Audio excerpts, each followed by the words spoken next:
감사합니다. 오늘 말씀은 마태복음 1장 18절에서 25절까지입니다. 마태복음 1장 18절에서 25절까지입니다.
가 직접 보내는 총독이 있어요. 그래서 아무래도 그 당시 공화정 시대는 언론에서 보내는 총독이 더 힘이 세었던 거죠. 그래서 그 당시 황제가 없을 때는 그 뭐라 그럽니까? 집정관이라죠. 집정관이라 했어요. 그러니까 원로원에서 집정관을 세워서 그 사람이 이제 좀 통치를 하고 그랬던 거예요. 그 집정관은 별로 힘이 없어요. 원로원에서 그를 또 저렇게 하면 또 이렇게 파면되는 거예요. 그래서 그 아우구스토 시대 때 로마가 속주에 호적을 명하죠. 호적을 명하는 그 이유 중에 하나가 뭐죠? 그 당시에는 나라가 운영되려면은 세금이 필요하죠. 세금을 매기기 위해서 인두세, 사람마다 세금을 매기기 위해서 그 호적을 하라고 했던 거죠. 그래서 요셉의 이제 그 요셉이란다. 예수님의 그 부모님들도 호적하러 이제 자기 고향으로 가게 되었던 거죠. 그 고향이 바로 베들레헴으로 이제 가게 되었던 거죠. 베들레헴으로 가서 이제 그 호적을 하는 도중에 아기를 출산하게 되는 거죠. 여러분 그 당시 한번 생각을 해보십시오. 아기는 이제 남산마인데 다 호적을 하러 고향으로 가다 보니까 베들레헴 지역에 방이 없었던 거죠. 다들 뭐 외지에서 와서 자기 이제 호적을 해야 되니까 그런 상황에 있다 보니까 방이 많이 없어가지고 마구간에서 출생하게 되었던 거죠. 그래서 이게 누가복음에는 굉장히 역사적으로 잘 정리를 안 하는데 제가 오늘 마가복음을 또 마태복음을 말씀하시는 그 배경을 좀 말씀드리려고 여러분에게 그런 말씀을 드린 겁니다. 자, 우리 마태복음에는 그냥 그대로 들어가죠. 예수 그리스도 나심은 이러하니라 해서 뭐 시대적인 배경을 다 빼버렸어요. 다 빼버리고 그의 어머니 마리아가 요셉과 약혼하고, 자, 이스라엘의 결혼 문화는 정혼, 약혼을 한 다음에 1년 정도 있다가 정식으로 혼례를 치러요.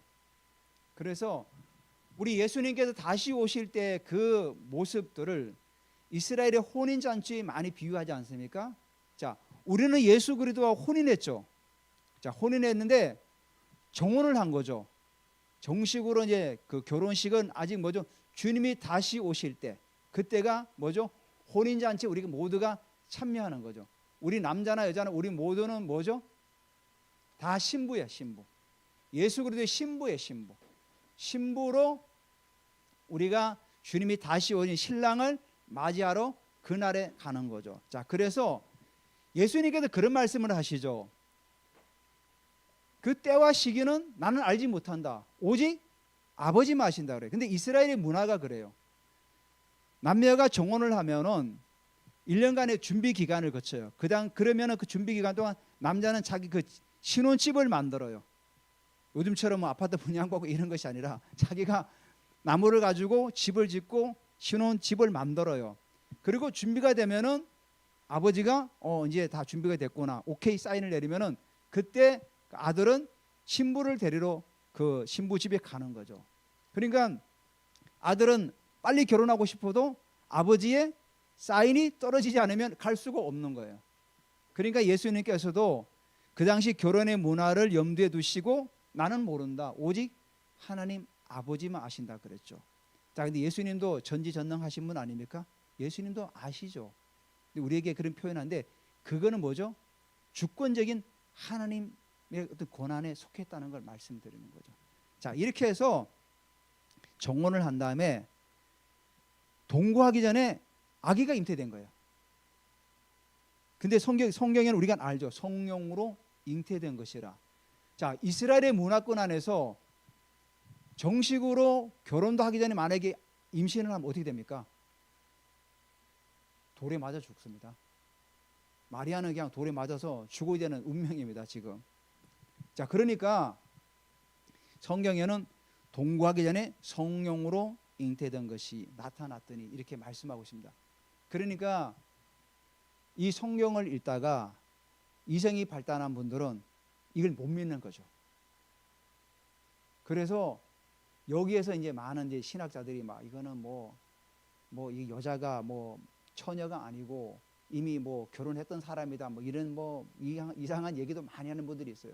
그러니까 우리가 신앙 고백, 그 사도신경 고백 들을 때 뭐가 나오죠? 거기에 사도신경 고백 안에 성령으로 잉태돼서 나오죠. 그만큼 이게 중요한 거죠. 이것 때문에 자유주의 신학으로 나간 분들이 굉장히 많아요. 자기 이성으로 생각하니까 도저히 이해가 안 되는 거죠. 어떻게 남녀가 결혼도 하지 않았는데 동침도 하지 않았는데 아기를 낳을 수 있느냐? 우리 이성으로 생각하면 도저히 이해가 안 되죠. 우리가 하나님께서는 말씀으로 천지를 창조하신 분인데 그 하나님의 능력을 우리가 바라본다면 충분히 이해하고도 남죠. 우리가 믿는 사람. 근데 이런 정말 성경에 나타나는 것들, 기적과 이적들을 자기 이성의 잣대를 가지고 계속 바라보면은 못 믿을 거죠. 그러니까 어떻게 합니까? 성경을 상식선에서 있는 것만 읽고 배우고 공부하다 보니까 어떻게 해요? 그런 것들을 자꾸만 멀리 하게 된 거죠.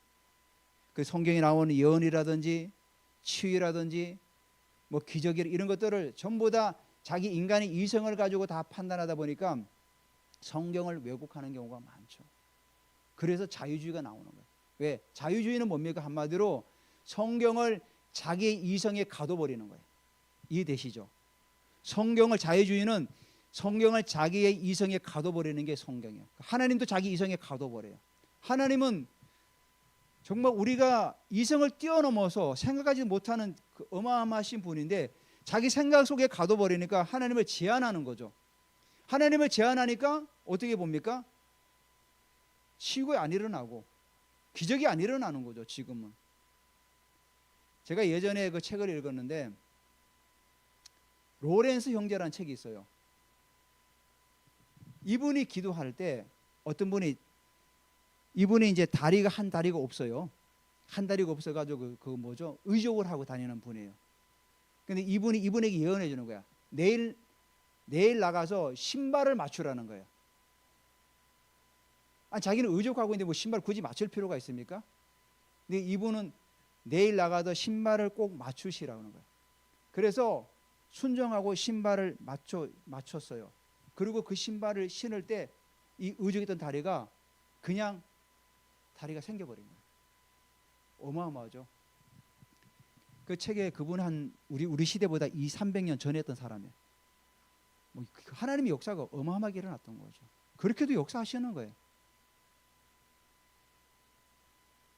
그래서 성령으로 잉태된 것이라. 자, 그의 남편 19절에 그의 남편 요셉은 의로운 사람이라. 자, 여기서 의로운 사람은 뭐 정의롭다, 자기 행실을 올바르게 하는 사람, 그런 의미를 넘어서 여기서 의로운 사람은 하나님 나라를 기다리는 사람이에요. 하나님 나라를. 자, 하나님 나라를 기다리는 이 사람은 어떻게 합니까? 드러내지 않고 가만히 끊고 자요. 그래도 굉장히 요셉이라는 사람이 어떤 그 마리아를 굉장히 사랑했던 것 같아요. 이거 재미난 일화가 있어요. 구봉서 장로님 아시죠? 예전에 집사님은 아실 거예요. 다른 분들은 젊은 세대는 잘 모르실 거예요. 예전에 코미디언을 구봉서 장로님이 있었어요. 이분이 아주 신실하신 분이에요. 성경 공부를 하는데 어떤 분이 질문을 했어요. 아니 어떻게 남녀가 동침도 하는데 임신을 할 수 있느냐. 그러니까 막 그것 때문에 막 굉장히 논쟁이 일어났어요. 그러니까 그때 구봉서 장로님이 그랬대. 야, 자기 남편도 믿는데 왜 너는 못 믿냐. 자기 남편도 믿는데 너는 왜 그렇게 따지냐. 자, 이렇게 가만히 끊고 잤던 거예요. 아니 이 사람이 진짜 앙심을 품으면 어떻게 되겠습니까? 요셉이 만약 앙심 품으면은 자기가 정말 사랑했던 사람인데 부정을 저지른 거 아닙니까? 그러면 만약에 이거를 성문의 장로한테 얘기하면 어떻게 됩니까? 마리아는 돌에 맞아도 죽어야 될 그런 어떤 처지에 있는 거죠. 그런데 이 사람이 의로운 사람이니까 하나님 나라를 삼하고 기다리는 사람이니까 조용히 이제 해결하려고 했던 거죠. 근데 그 꿈에 잠을 잘 때 주의 사자가 꿈의 현몽이라 꿈에 나타났다는 거예요. 꿈에 나타났을 때 다윗의 자손 요셉아. 성경에서 왜 그냥 요셉이라 부르지 않고 왜 다윗의 자손이라 부를까요? 그냥 요셉이라 부르면 되는데 다윗의 자손 요셉아 그랬어요. 우리 마태복음 1장 1절에 뭐라고 그러죠? 아브라함과 다윗의 자손 예수 그리스도의 세계라 그러죠. 그러니까 연결하는 거죠. 요셉은 어떤 사람이냐? 바로 다윗의 자손이다. 그러니까 그 다윗의 자손으로 예수님이 오신다는 걸 성경 기자가 지금 나타내 보여주고 있는 거죠. 그래서 다윗의 자손이라 이렇게 말씀하고 있죠. 다윗의 자손 요셉아, 내 안에 마리아 데려오기를 무서워하지 말라. 그에게 잉태된 자는 성령으로 된 것이라. 이렇게 말씀하고. 자, 여러분 제가 성경을 요즘 계속 다시 보니까 성경에는 하나님께서 꿈으로 예언으로 하신 말씀들이 굉장히 많아요. 여러분 꿈에도 봐봐요. 요셉이 잠을 자는 꿈에 사자가 나타나 가지고 성령으로 잉태된 걸 가르쳐줘요. 그럼 우리가 꿈을 꾼다는 것은 다 이상한 것이 아니라는 거죠. 하나님은 꿈으로도 우리에게 말씀하신다는 거죠. 제가 토요일날 꿈을 꿨어요. 꿈을 꿨는데 제가 이 강대상에 서서 말씀을 전하려고 하는데 강대상이 낮아요. 이렇게 강대상. 그래가지고 제가 발판을 한 요만한 발판을 다시 놓고 거기 섰어요. 서서 올라서 보니까 이 줄이 네 줄이 있더라고요. 이 장의자 줄이 네 줄이 있고 길이는 그렇게 길지가 않았어요. 모르는 분들이 굉장히 많이 앉아 있더라고요. 그러니까 제가 그런 꿈을 처음 꿨어요. 그래서 하나님 좋은 꿈이네. 꿈을 해석할 필요가 없잖아요. 그래서 그날 토요일 날 이제 우리 예언 훈련 학교가 있어요. 성령 은사 학교. 목요일 날도 있고, 토요일 날은 이제 그 멤버들이 조금 단계를 높인 사람들이 들어오는 단계에 있었어요. 거기서 저도 조장으로 또 섬기는데 이제 그 기도 제목을 나누다가 그 예언을 해주기로 예언 시간이 있었어요. 그래서 예언해 주는데 그 예언이 한 분이 제주도 사는 분이 있어요. 그 이영하 선교사님이라고 제주도 평신도 선교사님인데 이분이 예언이 아주 탁월해요. 그분하고 제가 예언 초급, 중급 그 심화 과정까지 계속 제가 조장으로 섬기면서 계속 그분을 봐왔던 거예요. 봤다가 이제 그분이 얘기해요. 목사님이 그 얘기할 때 맨날 저는 하나님만 바라보라는데 오늘은 제게 감동이 굉장히 옵니다면서 막 풀어내는 거예요. 풀어내는데 제가 꿈을 꿨던 그대로 하나님께서 우리 가운데서 또 목사님이 직간접적으로 아는 사람 가운데 동역자들을 하나님께서 붙이실 거라는 그런 감동이 온다고 그 말씀을 하시더라고요. 그러면서 하나님께서 어떤 그런 부분에서 가속화를 시킬 거다. 쭉 얘기해 주더라고요. 제가 토요일 날 꿈을 꾸고 또 그 예언을 또 받은 거예요. 그래서 주님 제가 이 예언을 붙들고 계속 기도하겠습니다. 그랬던 거죠. 자, 성경에도 보면은 이런 예언들이 꿈으로도 많이 보여주시고 말씀으로도 많이 보여주세요. 그러면서 꿈에 났던 주의 사자가 뭐라고죠? 아들을 낳으려니 이름을 예수라 하라. 이름을 예수라 하라. 이 의미가 뭐냐면 이는 그가 자기 백성을 그들의 죄에서 구원할 자이심이라 하니라. 그러니까 예수라는 이름 안에 뭐죠? 구원하는 자라는 의미가 있는 거죠. 자, 우리가 예수님을 예수 그리스도라고 말씀하시죠? 예수라는 이름 안에는 뭐죠? 구원자라는 의미가 있어요. 구약에는 그 히브리어로는 호세아라는 의미죠. 신약에 이제 헬라어는 예수아라 그러죠. 예수아. 그리스도는 뭐죠? 기름 부음 받은 자. 그래서 예수라는 분은 이름이고 그리스도는 뭐죠? 직분이죠. 우리가 오기원 목사 그러면 이름에다가 직분이 있죠. 집사님 하면 앞에 이름이 있고 또 뒤에 직분이 있듯이 예수님 그리스도라면은 예수님은 이름이고 그리스도는 직분을 갖고 있는 거죠. 그분은 뭐죠? 왕과 선지자와 제사장의 기름 부으심을 받고 이 땅에 오신 분이. 그래서 기름 부음 받은 자이기 때문에 우리에게 기름 부으신다는 거죠. 그 기름 부으심이 바로 능력을 말하는 거, 권위를 주신다는 거죠. 그래서 예수님은 자기 백성을 그들의 죄에서 구원할 자. 자기 백성이 누굽니까 여기서? 하나님 나라 백성. 자기 백성의 택한 자를 말하는 거죠. 택한 자. 하나님께서 창세전에 영생주기로 작정된 자, 택하신 자를 말하는 거예요. 택하신 자. 이게 우리가 이 택한 자를 가지고 우리가 잘 오해하면 안 됩니다. 사람들이 이걸 오해해가지고 너는 그러면 택하고 나는 택하지 않았기 때문에 나는 예수 믿어도 소용이 없겠네 이렇게 접근하면 안 돼요. 이걸 이제 택자, 불택자 이거를 내가 지금까지 예수를 믿어보니까 하나님께 나를 택하신 게 너무나 은혜다 이렇게 접근해 들어가야 되지 처음부터 너는 택한 자고 너는 택하지 않은 자야 이렇게 무짜듯이 딱 잘라버리면은 이게 굉장히 복잡하고 어려워요. 그렇게 접근하면 안 돼요. 내가 이렇게 예수 믿은 게 하나님의 은혜구나. 나를 택하신 하나님 은혜구나. 그러면 택하지 않은 사람이 있어요? 모르는 거죠. 그 사람이 여러분 우리가 잘 알죠. 그 누굽니까? 5만 번 조지 물러, 5만 번 기도 응답받은 조지 물러가 자기 친구 3명을 놓고 계속 기도했는데 자기 생전에 2사람은 돌아왔는데 한 사람은 돌아오지 않았어요. 근데 그 사람이 조지 물러가 죽은 다음에 1년 후에 마지막 친구가 하나님께 돌아왔어요. 그럼 우리가 그럼 조지 물러가 생각할 때 내가 죽을 때까지 저 사람이 안 돌아왔구나.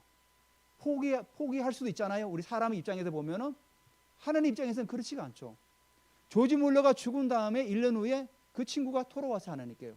그러니까 우리가 함부로 너는 택한 자야, 넌 택하지 않은 자야 우리가 판단할 수가 없는 거죠. 그래서 우리가 전도할 때 어떻게 합니까? 다 하는 거예요. 다 찔러보는 거예요. 다 예수 믿으십시오 하고. 그러면 그 사람이 복음을 받아들이지 않으면 아직 하나님의 때가 안 되었구나. 우리가 불평할 거 없죠. 아직 저분에게는 주님의 때가 오지 않았구나. 모든 게 다 때가 있지 않습니까? 예수님께서 이 땅에 오신 것도 갈라디아 4장 4절에 보면 뭐라고 말씀하고 있죠? 때가 참회라고 그래요. 때가 참회. 그 때가 다 있는 거예요. 저 친구는 왜 신앙적으로 이렇게 느려 나갈까? 때가 있어요. 때가 차는 거죠. 때가 찰 때 하나님의 부르심이 있는 거죠. 그 때가 찬다는 의미가 우리가 그 당시 역사적 배경을 보면은 그 지중해 모든 그 어떤 세계가 다 헬라어로 통일이 돼요. 로마가 점령을 했지만은 로마는 자기의 라틴어를 강요하지 않아요. 오히려 헬라어, 그리스어를 통용시켜 나가요. 다만 군대는 명령 체계가 확실하기 때문에 군대 안에서만 라틴어를 쓰게 쓰고 나머지 모든 일상에서는 헬라어를 쓰게 해요. 언어가 통일됐어요.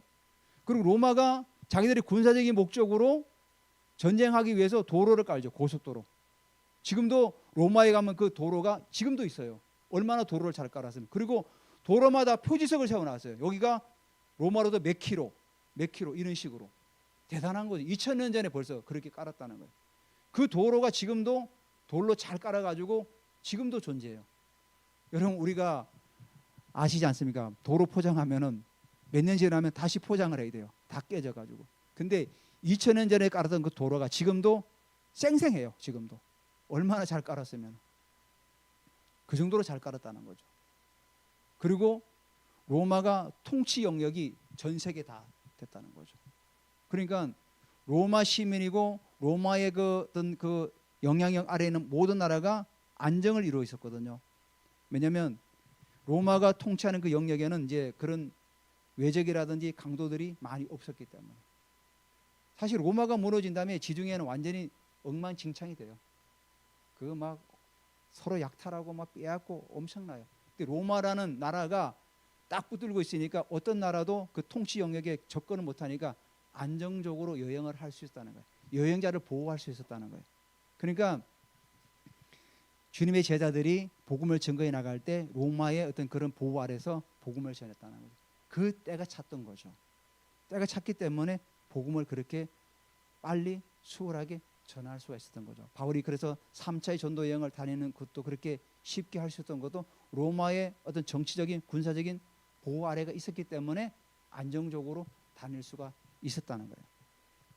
그래서 그의 백성은 바로 뭐냐면 택한 자, 하나님의 자녀들이죠. 그래서 예수님께서 이 땅에 오셔가지고 회개하라, 하나님 나라가 가까웠다고 말씀하지 않습니까? 바로 예수님은 자기 백성을 이 땅에 모으러 오셨던 거죠. 자기 백성, 하나님 나라 백성. 그래서 자기 백성이라고 하지 않습니까? 자기 백성을 그들의 죄에서 구원하기 위해서 이 땅에 오신 거죠. 그래서 예수님은 하나님 나라를 세워나가기 위해서 그 백성을 모으신 거죠. 그 모으시는 방법이 뭡니까? 십자가 사건이었던 거죠.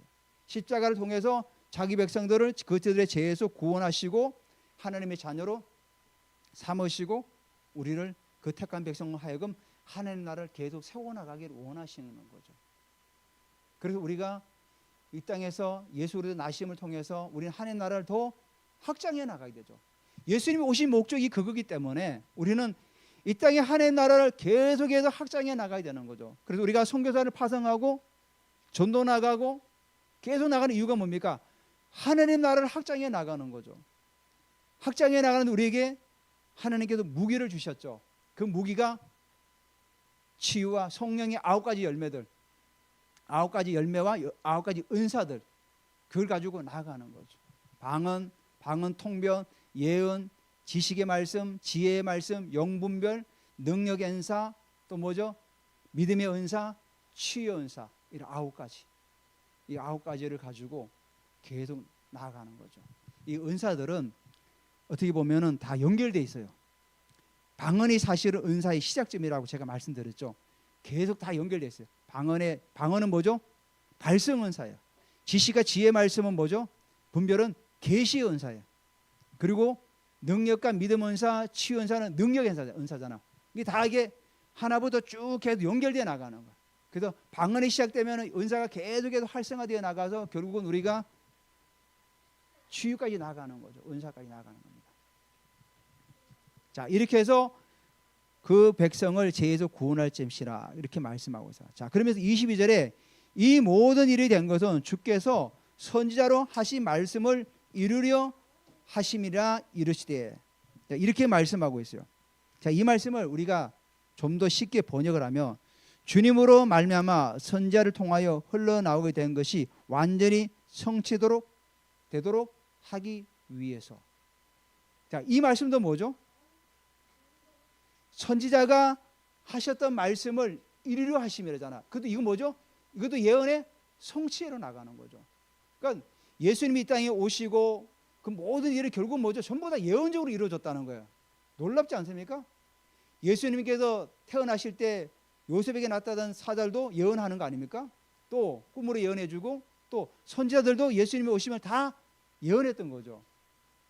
그러니까 성경은 사실은 예언의 책이나 마찬가지죠. 그러니까 우리가 예언을 함부로 멸시하면 안 되죠. 자, 그래서 이 예언의 성취에 있어서 우리가 여러분들이 예언도 받고 우리가 또 예언해 나가지 않습니까? 주님도 예언의 성취로 이 땅에 오신 거죠. 우리가 예언을 성취하기 위해서 여러분 7가지를 꼭 기억하시기 바랍니다. 첫 번째가 기록을 하는 거죠. 기록. 예언을 받으면은 그냥 머리로 생각하지 마시고 꼭 적어두세요. 적어두세요. 적은 다음에 읽으세요. 계시록 1장 3절에 보면은 이 예언의 말씀을 읽는 자가 복이 있다 그랬어요. 예언의 말씀을 읽는 자가 복이 있다. 그러니까 기록해놨으면 그걸 계속 읽으라는 거죠. 계속 읽고 또 내가 읽으면서 어떻게 합니까? 내가 들을 수 있죠. 세 번째는 내가 소리 내서 읽을 때 내가 들을 수가 있어요.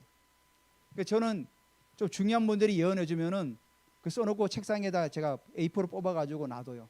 놔두고 읽고. 제가 제일 처음으로 예언 받았던 분, 그 목사님한테는 딱 제가 늘 말씀드린 3가지 지금까지도 기억해요. 목사님에게는 치유의 기름 부심이 치유가 이제 풀어질 것이다. 두 번째가 재정이 풀어질 거다. 재정을 푸는 그런 어떤 은사가 있다. 재정을 풀어라. 세 번째가 교회의 영적 기류가 바뀔 것이다. 여러분 사실 이 3가지가 우리 교회 지금 일어나고 있는 상황 아닙니까? 그 제 3가지 잊어버려요. 처음 제가 설국에 왔을 때 그 홍정식 목사님 제게 했던 말씀이에요. 그리고 중요한 분들은 제가 예언을 꼭 적어놓고 계속 읽고 외워놔요. 그리고 묵상하십시오. 그 예언을. 네 번째가 묵상. 시편 119편 11절에 이런 말씀이 있어요. 내가 주께 범죄하지 아니하려 하여 주의 말씀을 내 마음에 두었나이다. 그러니까 내 마음에 두었다는 의미가 뭐죠? 내 생각과 깊은 속에 놔뒀다는 거죠. 계속 묵상할 수 있다는 거죠. 그리고 5번째가 기도하는 기도. 우리가 예언의 말씀을 받으면은 그 부분을 그냥 읽고 듣고 묵상하는 끝나는 게 아니라 계속해서 여러분 기도해야 돼요. 제가 한 예를 드릴게요. 열왕기상 18장 1절에 보면은 주님 여호와께서 엘리야에게 나타나요. 많은 날이 지나고 제3년에 여호와의 말씀이 엘리야에게 임하여 이를 때 너는 가서 아합에게 보이라. 내가 비를 지면에 내리리라. 열왕기상 18장 1절에 분명히 비를 내린다고 주님께서 말씀하셨어요. 그러면 우리가 어떻게 기다리면 될 거 아니에요. 근데 18장 42절에 뭐라고 엘리야가 고백하냐면은 아합이 먹고 마시러 올라간다. 엘리야가 갈멜산 꼭대기에 올라가 땅에 꿇어 엎드려 그의 얼굴을 무릎 사이에 놓고 기도하고 있는 거예요. 기도. 해산의 기도. 자, 엘리야가 하나님으로부터 비가 내린다고 분명히 말씀하셨어요. 그럼 뭐 기다리면 되잖아요. 근데 엘리야는 무릎을 꿇고 머리를 그 무릎 사이에 집어넣고 기도해요. 그리고 사환에게 보내요. 구름이 또 올랐나 가봐라. 안 떠올랐습니다. 또 기도해. 나중에 손바닥만한 구름이 7번째 보내니까 또 오릅니다. 이제 비가 올 것 같으니까 내려가자. 이게 된 거 아닙니까? 그러니까 분명히 하나님께서 비 온다고 말씀하셨지만은 그 기도로 풀어내는 거예요. 우리도 우리가 받은 예언이 있다면 여러분 그 계속 해산하십시오.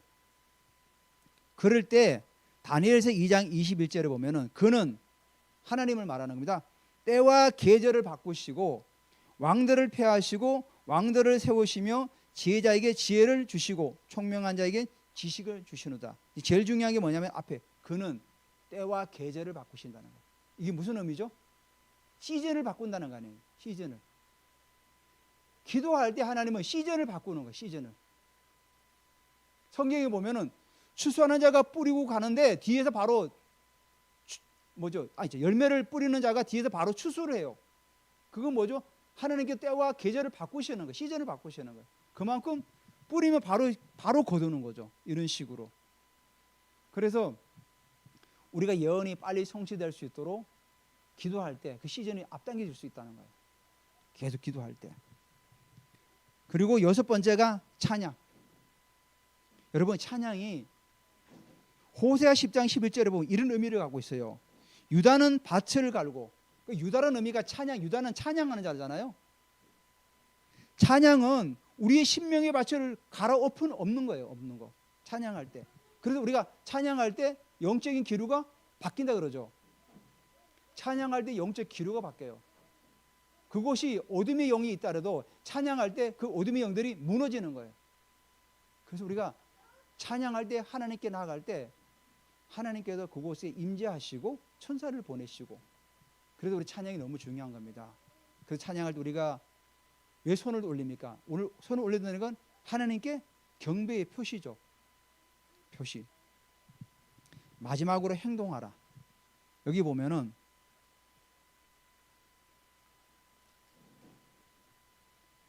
24절 한번 보시기 바랍니다. 요셉이 24절에 요셉이 잠에서 깨어 일어나 주의 사자의 분부대로 행하여 그의 아내를 데려왔으나, 그렇죠? 행했다는 거죠. 꿈에 주의 사자가 요셉에게 나타나 가지고 아내 데려오는 것을 무서워하지 말라 하고도 분명히 말씀했습니다. 예언의 말씀을 주셨어요. 꿈으로 말씀하셨어요. 그러면은 그 요셉이가 어떻게 합니까? 이제 뭐 천천히 해도 되겠지, 이렇지 않고 어떻게 합니까? 24절에 보니까 잠에서 깨어나자마자 어떻게 그의 아내를 데려왔다는 거예요. 분부대로 행하여 그의 아내를 데려왔다는 거예요. 그건 뭐죠? 예언의 말씀을 즉각적으로 행하는 게 중요하다는 거죠. 행동하는 거. 그럼 어떻게 합니까? 우리가 자, 어떤 예언을 받았습니다. 우리가 기도했습니까? 우리가 행하는 게 뭡니까? 예언의 모습이지. 예언적인 행동. 그러면 만약에 우리가 제가 이번에도 예언 훈련 때 어떤 남자 집사분인데 자기가 카페에서 이제 훈련에 동참했더라. 카페 하다 보니 아무래도 좀 환경이 저러다 보니 좀 힘들잖아요. 그 고백하는 기도 제목이 뭐냐 하니까 저도 집에서 좀 제 방에서 이거 좀 훈련을 받았으면 좋겠습니다. 그래.